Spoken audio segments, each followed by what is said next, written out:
Hello बच्चों, आप लोग कैसे हैं?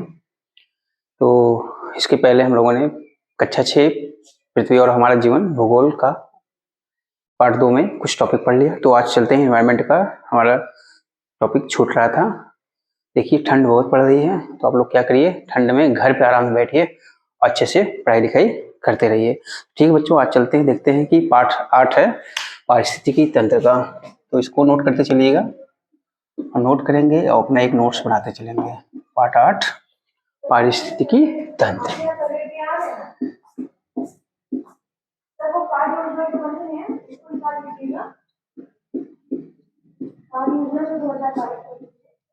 ठीक है, देखिए इसको बोलते हैं इकोसिस्टम। इकोसिस्टम, देखिए इकोसिस्टम में क्या होते हैं, दो तरह के घटक होते हैं। पारिस्थितिक तंत्र में क्या होते हैं, दो तरह के घटक होते हैं, सजीव और निर्जीव। तो यहाँ हम लिख दे रहे हैं, देयर आर टू टाइप्स। क्या कहते हैं, जैविक घटक या सजीव, इसको सजीव बोलते हैं, सजीव घटक। और दूसरा क्या होता है, निर्जीव या अजैविक घटक। तो देखिए इसका जो हमने यहाँ बनाया है क्या है, इसको लिखिए निर्जीव घटक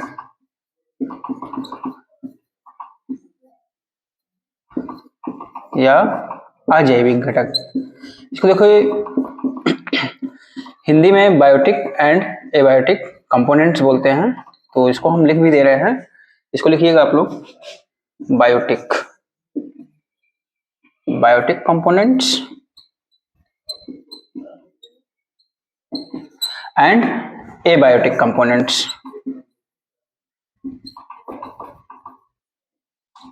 साथ में नोट करते चलेंगे। देखिए जैविक क्या होते हैं, जिसमें सभी लिविंग्स आते हैं, जैसे पेड़ पौधे जीव जंतु, वो सब क्या हो जाते हैं, जैविक घटक रहते हैं।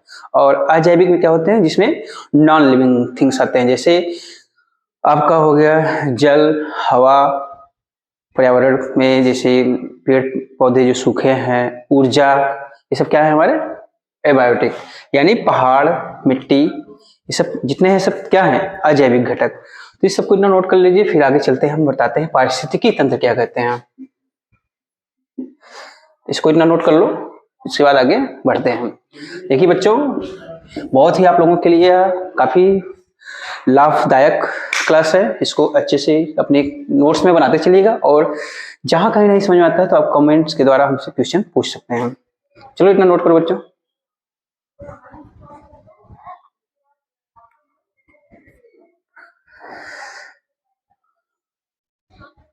तो इसको हम इरेज कर दे रहे हैं। तो सबसे पहले देखिए, आप इस पर्यावरण में रह रहे हैं, देखते होंगे अपने आसपास सजीव निर्जीव कई प्रकार के जीव जंतु देखते हैं, पाते हैं। कुछ लोग क्या होते हैं, और एक दूसरे से क्या होते हैं, इंटरलिंक होते हैं, अंतर संबंध होता है इनका, एक दूसरे से क्या होता है, आकर्षण होता है, यानी एक दूसरे से कनेक्ट होते हैं। अगर ये दोनों में कोई भी एक भी कंपोनेंट इस पर्यावरण में न रहे तो हमारा पारिस्थितिकी तंत्र नहीं बन पाएगा। तो देखिए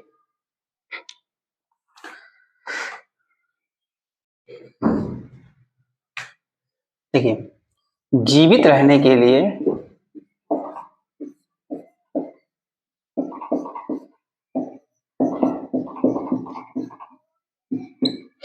नोट करते चलिए, जीवित रहने के लिए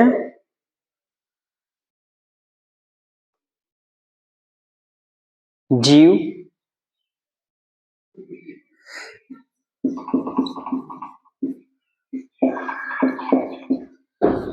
किस पर निर्भर कर रहता है,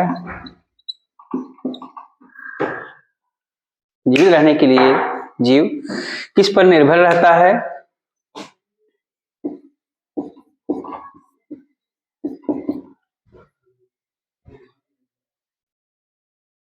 एवं किस प्रकार क्रियाकलाप करता है।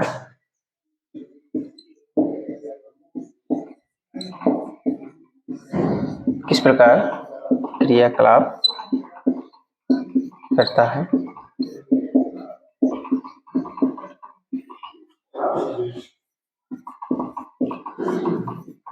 ठीक है, इसको नोट करते चलिएगा, किस प्रकार क्रियाकलाप करता है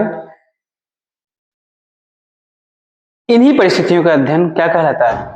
पारिस्थितिकी कहलाता है। देखिए, इन परिस्थितियों का अध्ययन ही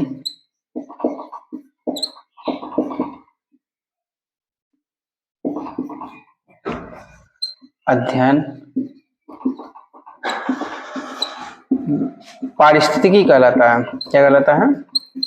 पारिस्थितिकी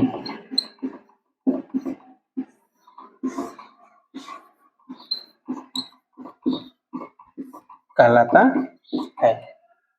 इतना हो गया, इसको नोट कर लो। पारिस्थितिकी क्या है?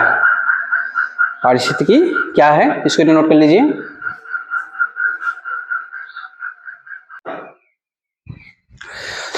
तो क्या लिख रहे हैं? जीवित रहने के लिए जीव किस पर निर्भर रहता है एवं किस प्रकार क्रियाकलाप करता है, इसी परिस्थितियों का अध्ययन क्या कहलाता है? पारिस्थितिकी कहलाता है। ठीक है। अच्छा, इसी में लिखिए, लिखो, इसको मिटा देते हैं। तो पहले हम बताते हैं पारिस्थितिकी तंत्र क्या है।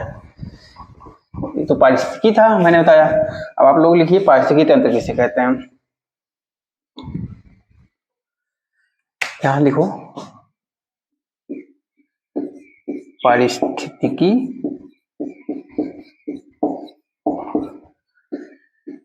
तंत्र, इको सिस्टम। ठीक। अब देखो, सजीव एवं निर्जीव मिलकर जिस प्रकार का तंत्र का निर्माण करते हुए क्या होता है? पारिस्थितिकी तंत्र होता है। तो आप लोग लिखते चलिए। देखिए, सजीव एवं निर्जीव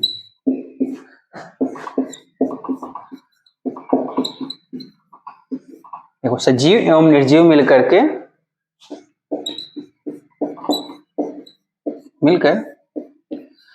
जिस तंत्र का निर्माण करते हैं वो क्या कहलाता है? पारिस्थितिकी तंत्र कहलाता है।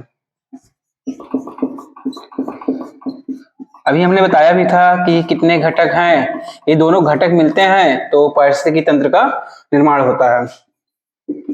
अभी दोनों घटक में क्या आते हैं? सजीव आते हैं, निर्जीव आते हैं, यानी जैविक आते हैं, अजैविक आते हैं। तो ये देखिए, हमने क्या बोला? सजीव एवं निर्जीव मिल करके जिस तंत्र का निर्माण करते हैं, यहां देखो मैंने काफी सेंटेंस छोड़ दिया,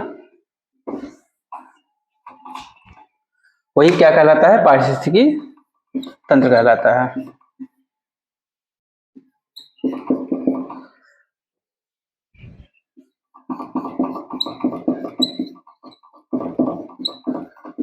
ठीक है, इतना हो गया।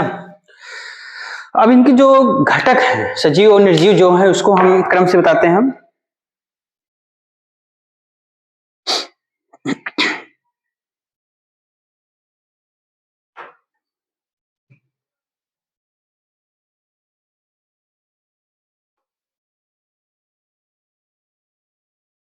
देखिए, कोई भी पारिस्थितिकी तंत्र चाहे जलीय हो चाहे स्थलीय हो, उसमें क्या होंगे? दो घटक होंगे, सजीव होंगे और निर्जीव होंगे। तो हम लोग देखते हैं कि किस प्रकार से ये घटक कैसे हैं, इनके बारे में बताते हैं। और देखिए, भौतिक स्वरूप जो हमको दिख रहा है, पहाड़ दिख रहे हैं, मिट्टी दिख रहे हैं, पेड़ पौधे दिख रहे हैं बाहर के, ये तो क्या कहते हैं? पारिस्थितिकी तंत्र का भौतिक स्वरूप है। तो चलिए लिखिए, पारिस्थितिकी तंत्र के घटक।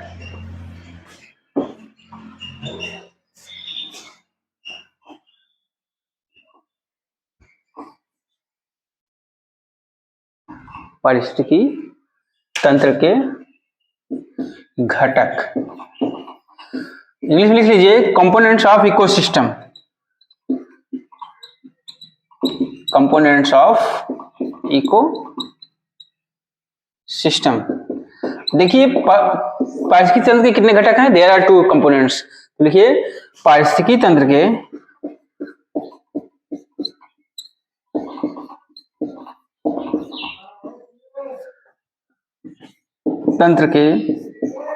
दो घटक होते हैं।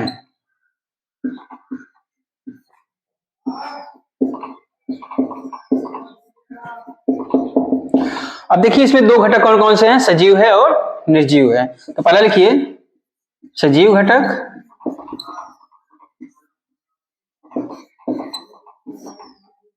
और दूसरा क्या है, निर्जीव घटक। ये दो घटक हैं किसी भी पारिस्थितिक, चाहे वो जलीय हो चाहे स्थलीय हो, किसी भी पारिस्थितिक तंत्र के लिए दो घटक होते ही हैं। तो लिख लीजिए यहाँ बायोटिक कंपोनेंट, अभी हमने शुरू में बताया भी था शायद आप लोगों को अच्छे से। और यहां लिखोगे एबायोटिक, एबायोटिक यानी non living thing, abiotic component. ठीक है, इतना इसको नोट कर लीजिए। तो फिर उसके बाद हम एक एक का क्रम से विस्तार से बताते हैं। सजीव घटक क्या होते हैं, उसमें कौन कौन से आते हैं, फिर उसके बाद निर्जीव घटक क्या होते हैं, उसमें क्या क्या आता है, सबको मैं क्रम से बताता हूं। हो गया, चलो आगे बताते हैं। सबसे पहले हेडिंग डालिएगा सजीव घटक। जहां नहीं समझ में आता है तो आप लोग क्वेश्चन कमेंट के माध्यम से उसको पूछ सकते हैं और मैं बता दूंगा। आप लोगों को क्या करना है, चैनल को सब्सक्राइब करना है, जिससे कि आपको समय समय पर हर विषय के टॉपिक से मिलते रहेंगे। तो लिखो पहला सजीव घटक।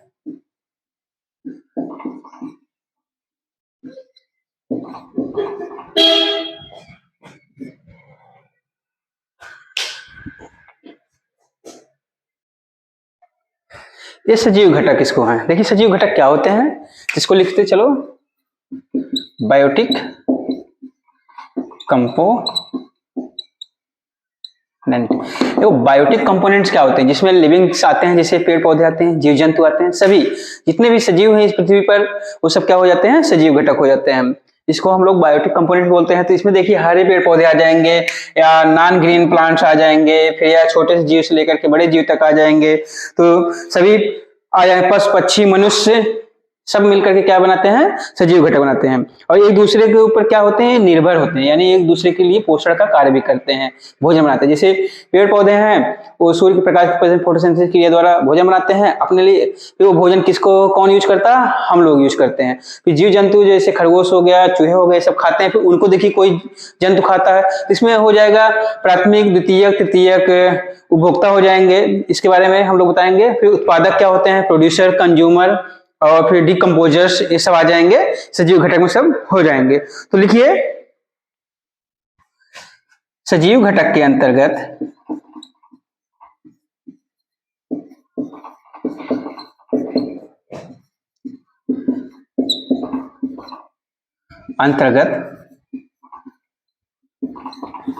सभी पेड़ पौधे,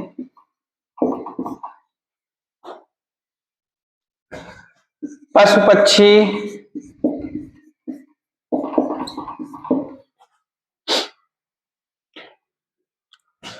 मनुष्य तथा देखो सूक्ष्म जीव, जो माइक्रो ऑर्गेनिज्म जो होते हैं वो भी आते हैं। सूक्ष्म जीव ये डिकम्पोजिंग का काम करते हैं। तो जो सूक्ष्म जीव होते हैं क्या करते हैं, अपघटक का कार्य करते हैं। इसको जब आपको बताएंगे तो लिखो सजीव घटक के अंतर्गत सभी पेड़ पौधे, पशु पक्षी, मनुष्य तथा सूक्ष्म जीव आते हैं। इसका इतना हो गया। एक घटक, ध्यान दीजिएगा, एक घटक एक दूसरे के लिए, जैसे अभी बता रहे हैं, एक दूसरे के लिए पोषण, पोषण का मतलब भोजन से संबंधित है, पोषण का कार्य करते हैं। अब सोचो कैसे, जैसे पेड़ पौधे हैं, ये भोजन बनाएंगे, इसको कौन खाते हैं, छोटे जीव जंतु, गाय भैंस बकरियां, ये सब खाते हैं, खरगोश खाते हैं। फिर उसके बाद हम लोग हैं, कुछ मनुष्य हैं, इनको खाते हैं, जो शाकाहारी मांसाहारी हो जाते हैं। शाकाहारी क्या करते हैं, पेड़ पौधों को खाते हैं, और मांसाहारी जो होते हैं, जो पेड़ पौधों खाते हैं जीव जंतु, उनको खाते हैं। इस तरह एक दूसरे से क्या होते हैं, इंटरलिंक होते हैं, यानी अंतर संबंध होते हैं, एक दूसरे से जुड़े होते हैं। ये हो गए सजीव घटक के अंतर्गत सभी पेड़ पौधे, पशु पक्षी, मनुष्य तथा सूक्ष्म जीव आते हैं। एक घटक एक दूसरे के लिए पोषण का कार्य करते हैं। अच्छा, अब देखते हैं पोषण के आधार पर घटकों को कितने वर्गों में बांटा गया। तो आप लोग लिखिए आगे।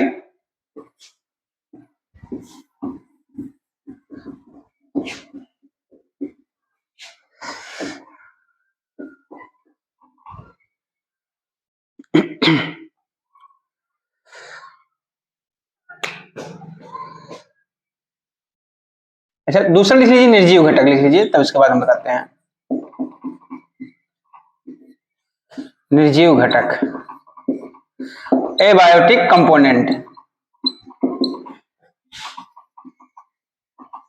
कंपोनेंट। अब सोचो, सजीव में क्या हो गए, सभी पेड़ पौधे, सूक्ष्म जीव, पशु पक्षी, मनुष्य, ये सब आ जाते हैं। एबायोटिक में क्या हो गया, जो भी हमको इस पृथ्वी पर दिख रहा है, चाहे पृथ्वी हो गया, पहाड़ हो गए, हवा हो गए, पानी हो गए, ये सब क्या हो जाते हैं, निर्जीव घटक हो जाते हैं। तो लिखो, पर्यावरण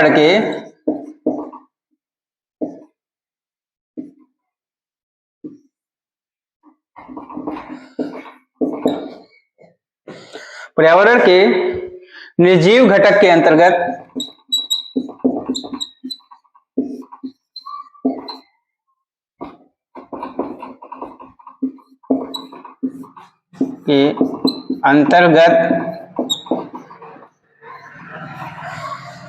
देखो, कहने तो कह दीजिए सभी निर्जीव जो होते हैं वो सब पर्यावरण के निर्जीव घटक के अंतर्गत आते हैं, लेकिन अभी मैं यहां बता रहा हूं पर्यावरण के निर्जीव घटक के अंतर्गत लिखिए स्थल मंडल। स्थल मंडल पे देखिए अभी बता दे रहे हैं, जल मंडल,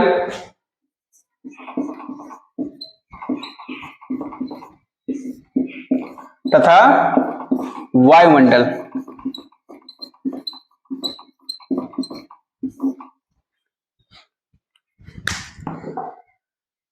पर्यावरण के निर्जीव घटक के अंतर्गत स्थल मंडल, जल मंडल तथा वायुमंडल आते हैं। अभी इसको भी बता रहे हैं कैसे क्या होते हैं।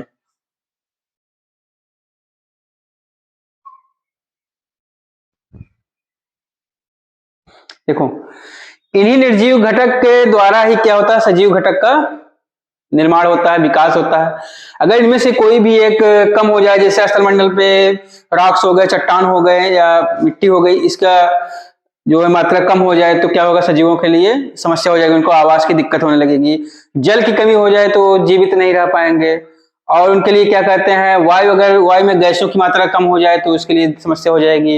इसमें देखो ऊर्जा भी आता है, ऊर्जा हो गया, देख रहे हैं, वायु में वायुमंडल हो गया, वायुमंडल में वायु हो गया, ये सब चीजें सब क्या है, सब सजीव निर्जीव घटक के अंतर्गत आते हैं। अब ध्यान दीजिए, अगर यह सब ना हो तो क्या पारिस्थितिक तंत्र कंप्लीट हो पाएगा, नहीं हो पाएगा। तो बच्चों आज हम लोगों ने क्या देखा, सिर्फ निर्जीव और सजीव घटक के बारे में पढ़ा। इसके बाद मैं आप लोगों को सजीव घटक के अंतर्गत क्या क्या आते हैं उसके बारे में बताऊंगा अच्छे से, विस्तार से, जैसे उत्पादक, उपभोक्ता, ये सब क्या होते हैं। इसके लिए आपको अगली कक्षा का इंतजार करना है, जिसमें कि मैं अच्छे से विस्तार से फिर अगली कक्षा लेकर के आपके सामने उपस्थित होता हूँ। ठीक है बच्चों, चैनल क्या करना है, आपको चैनल को सब्सक्राइब करना है और शेयर करना है। ठीक बच्चों, आपके लिए